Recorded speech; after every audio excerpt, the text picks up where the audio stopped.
I'm here again and we will now discuss the multiplication of integers. In multiplying two integers with the same sign, either both positive or both negative, we just multiply their absolute values and the product is always positive. For example, negative 3 times negative 4. Negative 3 times negative 4 is equal to positive 12. The product is positive since negative 3 and negative 4 are both negative. Example number 2. 3 times 4 is equal to 12. The product is also positive since 3 and 4 are both positive. Example number 3. Negative 5 times negative 3 is equal to 15. The product is again positive since negative 5 and negative 3 are both negative. In multiplying two integers with different signs, we multiply their absolute values and the product is always negative. For example, negative 7 times 4. Negative 7 times 4 is equal to negative 28. The product is negative since negative 7 and 4 have different signs. One is negative and the other is positive. Example number 2. 3 times negative 5. 3 times negative 5 is equal to negative 15. The product is negative since 3 is positive and negative 5 is negative. The two integers that we multiplied have different signs. That is why the product is negative.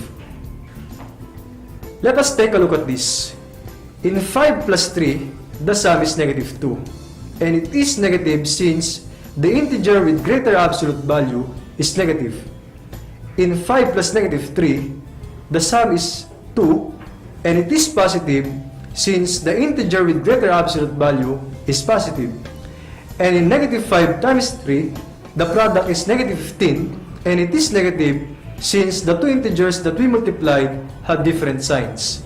And lastly, in 5 times negative 3, the product is also negative since the numbers that we multiplied have different signs. Unlike in addition of integers with different signs, the sign of the product of two integers with different signs does not depend on the sign of the integer with greater absolute value. As long as the two integers have different signs, the product is always negative. Now, I want you to do this activity.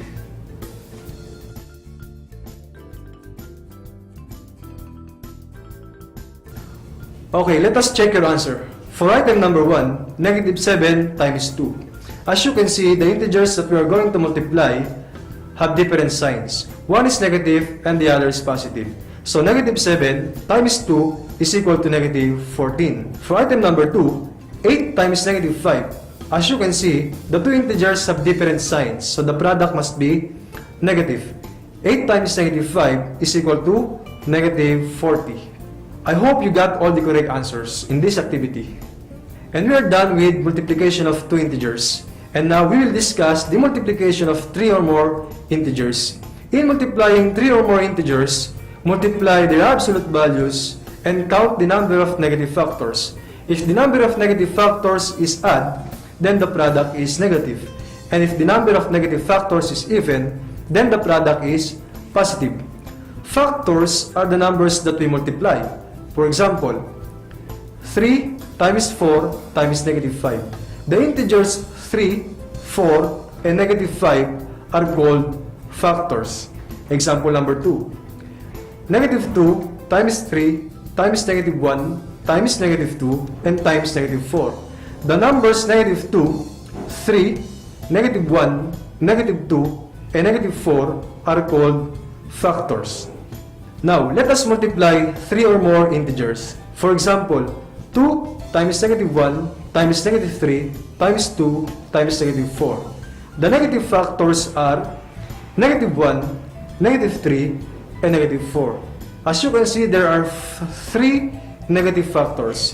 Since the number of negative factors is odd, then the product is negative. Therefore, 2 times negative 1 times negative 3 times 2 times negative 4 is equal to negative 48. Let us have another example. Negative 3 times negative 1 times 3 times negative 2 times negative 2. Again, we will count the number of negative factors.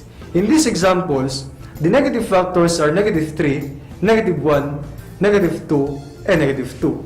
There are 4 negative factors. The number of negative factors here is even.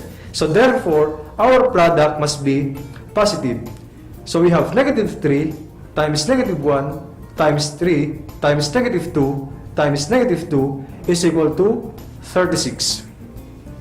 Now, I want you to do this activity.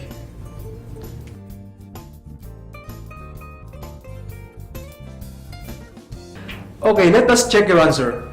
For item number 1, negative 1 times negative 1 times 1 times negative 1 times 1 times negative 1 times negative 1.